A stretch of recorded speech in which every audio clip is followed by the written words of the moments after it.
BPL এর payment issue নিয়ে এবার মুখ খুলেছেন পাকিস্তানের সুপারস্টার শহীদ আফ্রিদি। পেশাদারিত্বকে প্রাধান্য না দিয়ে সম্পর্ককে প্রাধান্য দিলে যা হয় তার প্রকৃত উদাহরণ হচ্ছে এবারের বিপিএল। এরকম একটি অযোগ্য লোক কতদিন ক্রিকেট বোর্ডে বসে থাকবেন সেটাই এখন দেখার পালা। আসসালামু আলাইকুম, রনি অলরাউন্ডারে সবাইকে স্বাগতম। আজকে কথা বলবো বিপিএল এর পেমেন্ট ইস্যু নিয়ে। বিপিএল এর পেমেন্ট ইস্যু নিয়ে এবার মুখ খুলেছেন পাকিস্তানের কিংবদন্তি অলরাউন্ডার শহীদ আফ্রিদি। বিপিএল এর পারিশ্রমিক না পেয়ে ক্ষুব্ধ শহীদ আফ্রিদি বলেছেন, বিসিবিকেও জানিয়েছি এবং প্রয়োজন হলে দুদেশের সরকার প্রধানকেও জানাবো। এবারের বিপিএলে খেলার থেকে বিতর্কই যেন বেশি ছিল। টুর্নামেন্টে কাজ করে চুক্তি অনুযায়ী সম্পূর্ণ টাকা পাননি বলে চিটাগং কিংসের মালিকের বিরুদ্ধে বিসিবির কাছে লিখিত অভিযোগ করেছেন বলে জানিয়েছেন।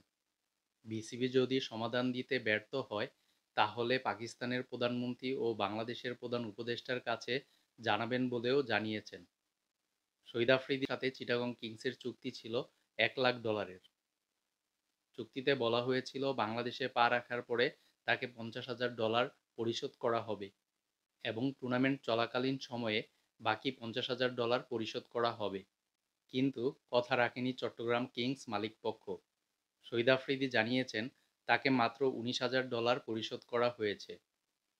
বাকি টাকা কালকে দিব, দুদিন পর দিব, এসব বলে বলে তাকে বারবার ঘুরানো হয়েছে। শহীদ আফ্রিদি বলেন, চুক্তি অনুযায়ী সব দায়িত্ব পালন করেছি কিন্তু টাকা পাইনি। সামিরের আচরণে হতাশ হয়েছি, এমন কিছু আশা করিনি। এই কিংবদন্তি আরও বলেন, বাংলাদেশ আমার হৃদয়ে আলাদা একটি জায়গা নিয়ে আছে। আমি বাংলাদেশের মানুষকে ভালোবাসি। সেখানে গিয়ে সব সময় প্রচুর সমাদর ও ভালোবাসা পেয়েছি। আমি চাইনি বিপিএল এর ভাবমূর্তি নষ্ট হোক। বাংলাদেশ ও বিপিএল এর কথা ভেবে বিপিএল চলাকালীন আমি কোনো কথা বলিনি। শহীদ আফ্রিদির পেমেন্ট প্রসঙ্গে সামির কাদের চৌধুরী বলেছেন, ইতিমধ্যে তাকে $21,000 মতো দেওয়া হয়েছে, বাকি টাকাও দেওয়া হবে। তাড়াহুড়ার কিছু নেই, উনি তো আর খেলোয়াড় নন। এর আগেও চট্টগ্রাম কিংসের বিপক্ষে পেমেন্ট নিয়ে নয়ছয় করার অভিযোগ উঠেছে। তাদের কানাডিয়ান হোস্ট ইয়াশা সাগরের পেমেন্টও তারা পুরোপুরি দেননি। ইয়াশা সাগরের এজেন্ট আরও অভিযোগ করেছেন, ইয়াশা সাগরকে চুক্তির বাইরে জোরপূর্বক বিজ্ঞাপনচিত্রে অভিনয় করার জন্য চট্টগ্রাম কিংসের পক্ষ থেকে জোর-জবরদস্তি করা হয়েছিল।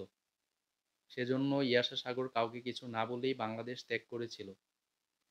এছাড়াও দলটির মালিক পারভেজ হোসেন ইমনের পেমেন্ট নিয়ে শিশুসুলভ মন্তব্য করেছিলেন যে, পারভেজ হোসেন ইমনকে পেমেন্ট করবেন, পেমেন্ট করার আগে তাকে স্যাটিসফাইড করতে হবে। কোশ্চেন হচ্ছে, আপনার যদি পেমেন্ট করার অ্যাবিলিটি নাই থাকে তাহলে আপনার হোস্ট এবং মেন্টর নিয়োগ করার কি প্রয়োজনীয়তা ছিল? এই চট্টগ্রাম কিংস প্রথম আসরে যখন অংশগ্রহণ করেছিল তখনও তাদের পেমেন্ট ডিউ ছিল। গতবার আসরে চট্টগ্রাম বিভাগের প্রতিনিধিত্ব করেছিল চট্টগ্রাম চ্যালেঞ্জার্স। আক্তার গ্রুপের মালিকানাধীন এই ফ্র্যাঞ্চাইজিটি মোটামুটি ভালোই ছিল, কিন্তু অনির্বাচিত প্রেসিডেন্ট ফারুক আহমেদ, যাকে আমাদের উপদেষ্টা আসিফ মাহমুদ বসিয়েছেন, সে নিজের ইচ্ছায় সবকিছু জেনে শুনে চট্টগ্রাম চ্যালেঞ্জারকে বাদ দিয়ে চিটাগং কিংসকে নিয়ে এসেছে। এমন একটি দলকে বন্ধুত্বের সম্পর্কের কারণে আবার এবারের বিপিএলে সুযোগ করে দিয়েছেন ফারুক আহমেদ। পেশাদারিত্বকে প্রাধান্য না দিয়ে সম্পর্ককে প্রাধান্য দিলে যা হয় তার প্রকৃত উদাহরণ হচ্ছে এবারের বিপিএল। এবারের বিপিএলে সবচেয়ে বেশি কেলেঙ্কারি করেছে দুর্বার রাজশাহী। দুর্বার রাজশাহীর জন্য এবারের বিপিএল ছড়িয়ে পড়েছে পুরা বিশ্ব ক্রিকেট অঙ্গনে।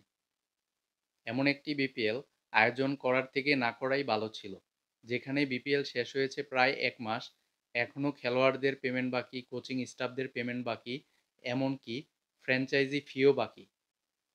যতটুকু জানতে পেরেছি এখনও দুর্বার রাজশাহী তাদের পেমেন্ট সম্পূর্ণ করেনি, কিন্তু ফারুক আহমেদের বোর্ড তাদের বিরুদ্ধে এখনও কোনো ব্যবস্থা গ্রহণ করেননি। এরকম একটি অযোগ্য লোক কতদিন ক্রিকেট বোর্ডে বসে থাকবেন সেটাই এখন দেখার পালা।